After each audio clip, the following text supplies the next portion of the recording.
Channel of Vadodara.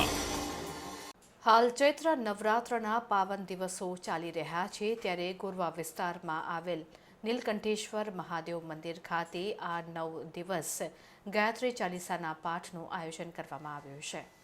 ચૈત્ર મહિનાની હાલ નવરાત્રી ચાલી રહી છે, ત્યારે શહેરના માઈ મંદિરોમાં વિવિધ ધાર્મિક કાર્યક્રમો યોજાઈ રહ્યા છે। ઠેર ઠેર માતાજીના અનુષ્ઠાન, હોમ, હવન અને યજ્ઞો થઈ રહ્યા છે। ભક્તો માતાજીની ભક્તિમાં લીન થતા જોવા મળી રહ્યા છે। ત્યારે શહેરના ગોરવા સ્થિત નીલકંઠેશ્વર મહાદેવ મંદિરે પણ આવો જ એક ધાર્મિક કાર્યક્રમ યોજવામાં આવ્યો। શહેરના ગોરવા સ્થિત નીલકંઠેશ્વર મહાદેવ મંદિરમાં 9 દિવસ ગાયત્રી ચાલીસાના પાઠનું આયોજન કરવામાં આવ્યું છે। ચૈત્ર માસના રોજ નીલકંઠેશ્વર મહાદેવ મંદિરમાં ગાયત્રી ચાલીસાના 12 પાઠ કરવામાં આવે છે। ત્યારે નોરતાના 9 દિવસ હોય છે, તેમ 9 દિવસમાં 108 ગાયત્રી ચાલીસાના પાઠ કરવામાં આવશે, તેમ કૃતિ પટેલે જણાવ્યું હતું।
બીજા કયા કાર્યક્રમો રાખવાના? બીજા અમે દર અઠવાડિયે દર ગુરુવારે ગીતાનું પારાયણ રાખીએ છીએ।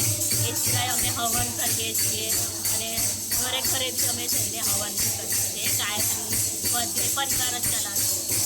અહીંયા ગોરવા હાઉસિંગ બોર્ડ વિજયનગર અને ત્યાં નીલકંઠ મહાદેવ, ત્યાં આગળ આપણે દર વર્ષે બે નવરાત્રિમાં આસો અને ચૈત્ર બે નવરાત્રિમાં ચૈત્રી નવરાત્રિનું અનુષ્ઠાન રાખીએ છીએ, ગાયત્રી ચાલીસા અને ગાયત્રી પરિવાર દ્વારા અનેક કાર્યક્રમો થતા હોય છે। કેટલી વાર ગાયત્રી ચાલીસા કરવામાં આવે? 12 વખત ગાયત્રી ચાલીસા કરવામાં આવે છે, એક દિવસમાં 12 વખત, ને પછી છેલ્લા દિવસે પૂર્ણાવતીના રૂપમાં પંચકુંડી યજ્ઞ રાખવામાં આવે છે। અહીંયા ઘણી બધી વિવિધ પ્રવૃત્તિઓ, અહીં બધી અમારી બહેનો છે ને, એ બધી ઘરે ઘરે જઈને ગાયત્રી યજ્ઞ દ્વારા સંસ્કાર દ્વારા પૂર્ણ કરવામાં આવે છે।